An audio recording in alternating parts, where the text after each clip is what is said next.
ದಕ್ಷಿಣ ಭಾರತದ ಗಾನ ಕೋಗಿಲೆ ಖ್ಯಾತ ಗಾಯಕಿ ಎಸ್ ಜಾನಕಿಯವರು ಮೈಸೂರಿನ ಅಪೋಲೋ ಆಸ್ಪತ್ರೆಯಲ್ಲಿ ವಯೋಸಹಜ ಕಾಯಿಲೆಯಿಂದ ನಿಧನರಾಗಿದ್ದಾರೆ.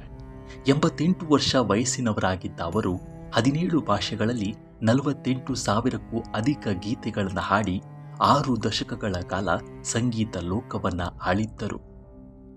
ಹೌದು, ತಮ್ಮ ಮಾಧುರ್ಯ ಭರಿತ ಧ್ವನಿಯಿಂದಲೇ ಕೋಟ್ಯಂತರ ಕನ್ನಡಿಗರ ಹೃದಯದಲ್ಲಿ ಶಾಶ್ವತ ಸ್ಥಾನ ಗಿಟ್ಟಿಸಿಕೊಂಡಿದ್ದ ದಕ್ಷಿಣ ಭಾರತದ ಗಾನ ಕೋಗಿಲೆ ದಂತಕತೆ ಎಸ್ ಜಾನಕಿ ಎನ್ನಿಲ್ಲ. ತಮ್ಮ 88ನೇ ವಯಸ್ಸಿನಲ್ಲಿ ಮೈಸೂರಿನ ಖಾಸಗಿ ಆಸ್ಪತ್ರೆಯಲ್ಲಿ ನಿಧನರಾಗಿದ್ದಾರೆ. ತಮ್ಮ ಮಾಧುರ್ಯ ಭರಿತ ಧ್ವನಿ, ಅದ್ಭುತ ಭಾವಾಭಿವ್ಯಕ್ತಿ ಹಾಗೂ ಸ್ವರ ಬದಲಾವಣೆಯ ಮೂಲಕ 6 ದಶಕಗಳ ಕಾಲ ಭಾರತೀಯ ಚಿತ್ರರಂಗವನ್ನು ಆಳಿದ ಸ್ವರ ಮಾಂತ್ರಕಿ ಜಾನಕಿ ಅಮ್ಮನ ಸಂಗೀತ ಸಾಮ್ರಾಜ್ಯದ ಒಂದು ಸುವರ್ಣ ಯುಗ ಅವರ ನಿಧನದೊಂದಿಗೆ ಅಂತ್ಯವಾಗಿದೆ.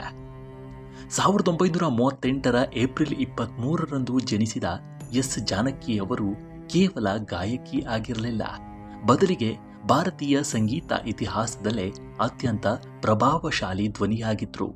ಹಾಡಿನ ಪ್ರತಿ ಸಾಲಿಗೂ ಜೀವ ತುಂಬುತ್ತಿದ್ದ ಇವರ ವಿಶಿಷ್ಟ ಶೈಲಿಗೆ ಜಗತ್ತೇ ಮಾರು ಹೋಗಿತ್ತು. ಅದಕ್ಕಾಗಿಯೇ ಇವರನ್ನ ವಿಶ್ವಾದ್ಯಂತ ಇರುವ ಅಭಿಮಾನಿಗಳು ಪ್ರೀತಿಯಿಂದ ಜಾನಕಿ ಅಮ್ಮ ಮತ್ತು ದಕ್ಷಿಣ ಭಾರತದ ಗಾನ ಕೋಗಿಲೆ ಎಂದೇ ಆರಾಧಿಸುತ್ತಿದ್ದರು.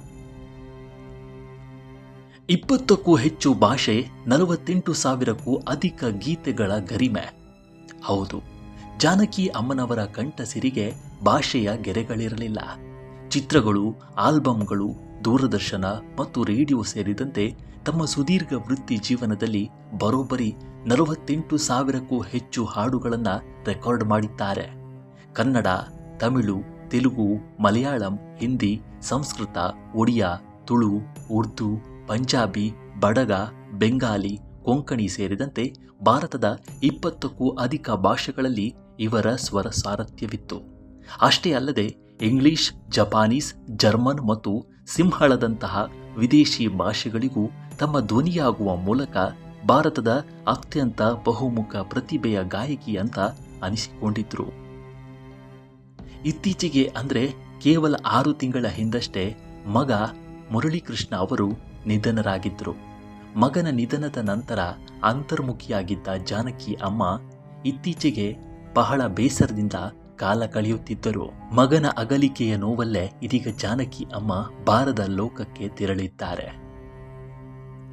ಅವರು ನಮ್ಮಿಂದ ದೂರವಾದರೂ ಅವರ ಹಾಡುಗಳು ಎಂದಿಗೂ ಶಾಶ್ವತ. ಹೋಗಿ ಬನ್ನಿ ಜಾನಕಿ ಅಮ್ಮ.